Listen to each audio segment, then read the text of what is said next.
నమస్తే, welcome to TV 15 news. Saluru మండలం మంత్రివర్యులు శ్రీమతి గుమ్మడి సంధ్యారాణి కార్యక్రమాన్ని ప్రారంభించారు. ఈ సందర్భంగా మాట్లాడుతూ మెప్మా పట్టణ ప్రాంతాల్లో మహిళల ఆర్థిక స్వావలంబనకు కీలకంగా పనిచేస్తుందని తెలిపారు. ఈరోజు మన మహిళా సభ్యులందరూ మెప్మా సంస్థ వాళ్ళంతా కూడా మా కార్యక్రమం చేయాలి ఈరోజు అని అంటే నాకు చాలా సంతోషం అనిపించింది. పండగ ముందు రోజు కూడా కార్యక్రమం చేయడానికి రెడీగా ఉన్నారు అంటే మీ ఉత్సాహం బాగుంది, తప్పకుండా వస్తానమ్మా అని. అందుకనే వచ్చాను. చాలా మందికి అంటే తక్కువ మంది వచ్చారా ఎక్కువ మంది వచ్చారా కాదు, అక్కడ సమస్య చాలా బాగా వచ్చారు. నేను అంటున్నది ఏంటంటే పండగ ముందు రోజు కూడా రెడీగా ఉన్నారు. ఈ సర్వీస్ ప్రొవైడర్స్ ఈ సంస్థ అంటే ఈ మీటింగ్ కోసం యాక్చువల్గా చాలా మంది సర్వీస్ ప్రొవైడర్స్ అంటే ఏంటో అనుకోవచ్చు. సర్వీస్ అంటే మీకు అందరికీ తెలిసిందే, మనం సర్వీస్ చేస్తాం అంటారు. ప్రొవైడర్స్ అంటే అవి కల్పించడం, అంటే మనం వేరే వాళ్ళకి సాయం చేయడమే సర్వీస్ ప్రొవైడర్స్ అంతే. దానికి ఈరోజు మీకు ట్రైనింగ్, అది చాలా సింపుల్, మీకు అర్థమైంది కదా. సర్వీస్ ప్రొవైడింగ్ ట్రైనింగ్ అంటే చాలా మంది ఏమో అనుకుంటున్నారు. మనం స్వశక్తితో నిలబడుతూ వేరే వాళ్ళకి సహాయం చేస్తూ వాళ్ళకి సహాయం చేస్తే ఆ ప్రతిఫలంగా వచ్చే ఆర్థికమైనటువంటి లాభాన్ని మనం పొందడమే దీని తాలూకా లక్ష్యం.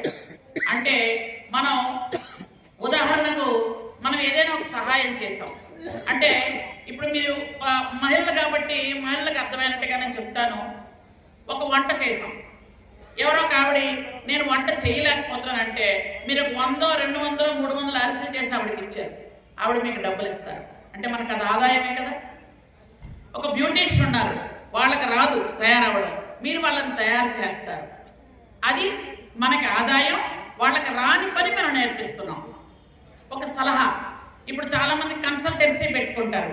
కన్సల్టెన్సీ అంటే ఏంటి? సలహాలు ఇవ్వటమే. పలానా పని పలానా దగ్గరికి వెళ్తే అవుతుంది, పలానా వాళ్ళు చేస్తే అయిపోతుంది, పలానా వాళ్ళు చెప్తే అవుతుంది. ఇదే సర్వీస్ ప్రొవైడర్స్. అంతకన్నా ఇది పెద్ద పదం కాదు. ముఖ్యంగా మన ముఖ్యమంత్రి వర్యులు నారా చంద్రబాబు నాయుడు గారు మహిళ ఆర్థికంగా ఎదగాలి అని పెడుతున్నటువంటి ట్రైనింగ్స్ లో భాగమే ఈరోజు ఈ సర్వీస్ ప్రొవైడింగ్ ట్రైనింగ్. ఎందుకంటే ఇప్పటిదాకా చంద్రబాబు నాయుడు గారి మానసిక పుత్రిక ఏంటి అంటే డ్వాక్రా గ్రూపులు. డ్వాక్రా గ్రూపులు పెట్టిన తర్వాతనే చాలా మంది మగవాళ్ళు అనేవాళ్ళు, ఈ బాబాయ్ డ్వాక్రా గ్రూపులు పెట్టి ఆడవాళ్ళు మాకు దొరకట్లేదమ్మా, బోల్డ్ సంపాదించేస్తున్నారు అని. ఎందుకంటే ఒక సంపాదన నేర్చుకోవడం, ఆర్థికంగా కుటుంబాన్ని ఆదుకోవడం, ఆర్థికంగా కుటుంబానికి చేయూతనివ్వడం, మనం కూడా మన కాళ్ళ మీద నిలబడటం. ముఖ్యంగా ఒక ఆదాయం అంటూ మహిళ దగ్గరికి వస్తే మహిళకు గౌరవం మర్యాద పెరుగుతుంది ఇంట్లో. అవునా కదా చెప్పండి. మనం సంపాదిస్తున్నామంటే